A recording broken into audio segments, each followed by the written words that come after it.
ਰਜਿੰਦਰ ਕੌਰ ਭੱਠਲ ਦੇ ਵੱਲੋਂ ਸੁਖਬੀਰ ਬਾਦਲ ਦੀ ਤਾਰੀਫ ਕੀਤੀ ਗਈ ਹੈ। ਮੈਂ ਸੁਖਬੀਰ ਬਾਦਲ ਦੇ ਵਿੱਚ ਬਹੁਤ ਬਦਲਾਅ ਵੇਖਿਆ ਹੈ। ਉਹਨਾਂ ਦੇ ਵੱਲੋਂ ਇਹ ਕਿਹਾ ਗਿਆ ਸੁਖਬੀਰ ਬਾਦਲ ਲਗਾਤਾਰ ਪਾਰਟੀ ਨੂੰ ਮਜ਼ਬੂਤ ਕਰ ਰਿਹਾ ਹੈ। ਸੁਖਬੀਰ ਨੇ ਰਾਜ ਭਾਗ ਵੀ ਵੇਖਿਆ ਹੈ ਤੇ ਪਾਰਟੀ ਦੀ ਢਹਿੰਦੀ ਕਲਾ ਵੀ ਵੇਖੀ ਹੈ। ਸ਼੍ਰੋਮਣੀ ਅਕਾਲੀ ਦਲ ਦੀ ਲਗਾਤਾਰ 2 ਵਾਰ ਸਰਕਾਰ ਸੁਖਬੀਰ ਦੀ ਦੇਣ ਹੈ। ਤਾਂ ਦੱਸਦੀ ਕਿ ਇਹ ਕਹਿੰਦੇ ਨਜ਼ਰ ਆਏ ਨੇ। ਤਾਰੀਫ ਉਹਨਾਂ ਦੇ ਵੱਲੋਂ ਕੀਤੀ ਗਈ ਹੈ ਭੱਠਲ ਦੇ ਵੱਲੋਂ। ਤਾਂ ਸੁਖਬੀਰ ਨੂੰ ਛੱਡ ਕੇ ਜਾਣ ਵਾਲੇ ਅੱਜ ਪਛਤਾ ਰਹੇ ਨੇ। ਸੁਖਬੀਰ ਨੇ ਹੜ੍ਹਾਂ ਦੇ ਵਿੱਚ ਲੋੜਵੰਦਾਂ ਦੇ ਲਈ ਚੰਗਾ ਕੰਮ ਕੀਤਾ ਹੈ, ਉਹਨਾਂ ਦੀ ਸਹਾਇਤਾ ਕੀਤੀ ਹੈ। ਜੇ ਗੋਲਕਾਂ ਦਾ ਪੈਸਾ ਵਰਤਿਆ ਵੀ ਤਾਂ ਲਗਾਇਆ ਹੀ ਗਰੀਬਾਂ ਤੇ ਹੀ ਹੈ। ਸੁਖਬੀਰ ਨੇ ਬੇਅਦਬੀ ਦੇ ਇਲਜ਼ਾਮ ਆਪਣੀ ਝੋਲੀ ਦੇ ਵਿੱਚ ਪਾਏ ਨੇ ਤਾਂ ਉਹਨਾਂ ਦੀ ਤਾਰੀਫ ਕਰਦੇ ਹੋਏ ਨਜ਼ਰ ਆਏ ਨੇ। ਤਾਂ ਇਹ ਗੱਲਾਂ तमाम ਜੋ ਉਹਨਾਂ ਦੇ ਹੱਕ ਦੇ ਵਿੱਚ ਕੀਤੀਆਂ ਗਈਆਂ ਨੇ।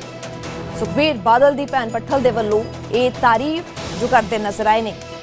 जिस कदर लोड़वंदा की सहायता की गई है। रजिंदर कौर भट्ठल दे ये बयान, ये तारीफ, ये शब्द सुखबीर बादल के हक दे विच जो सामने आए ने।